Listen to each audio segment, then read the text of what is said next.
শুভ সন্ধ্যা। আমার আজকের নিবেদন কবি সুকান্ত ভট্টাচার্যের প্রার্থী।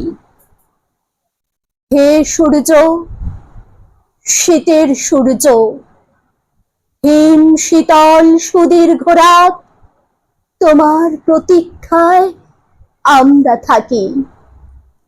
যেমন প্রতীক্ষা করে থাকে কৃষকদের চঞ্চল চোখ ধান কাটার রোমাঞ্চকর দিনগুলির জন্যে। হে সূর্য, তুমি তো জানো আমাদের গরম কাপড়ের কত অভাব। সারা রাত খড়কুটো চালিয়ে এক টুকরো কাপড়ে কান ঢেকে কত কষ্টে আমরা শীত আটকাই।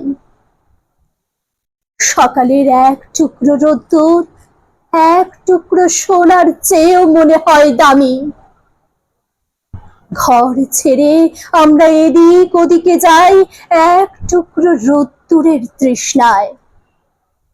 হে সূর্য, তুমি আমাদের স্যাঁতসেঁতে ভিজে ঘরে উত্তাপ আর আলো দিও, আর উত্তাপ দিও রাস্তার ধারের ওই উলঙ্গ ছেলেটাকে।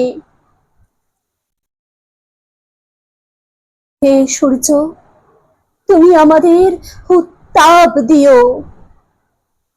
শুনেছি তুমি এক জ্বলন্ত অগ্নিপিণ্ড। তোমার কাছে উত্তাপ পেয়ে পেয়ে একদিন হয়তো আমরা প্রত্যেকেই এক একটা জ্বলন্ত অগ্নিপিণ্ডে পরিণত হব। তারপর সেই উত্তাপে যখন পূর্বে আমাদের জড়তা, তখন হয়তো গরম কাপড়ে ঢেকে দিতে পারবো রাস্তার ধারের ওই উলঙ্গ ছেলেটাকে। আজ কিন্তু আমরা তোমার অকৃপণ উত্তাপের প্রার্থী। আপনাদের যদি আমার এই আবৃত্তিটি ভালো লেগে থাকে, চ্যানেলটিকে সাবস্ক্রাইব করুন, লাইক করুন, পাশে থাকুন। আজ ভিডিওটি আমি এখানেই শেষ করলাম। পরবর্তী নেক্সট ভিডিও আবার আপনাদের সামনে উপস্থিত হব। শুভরাত্রি।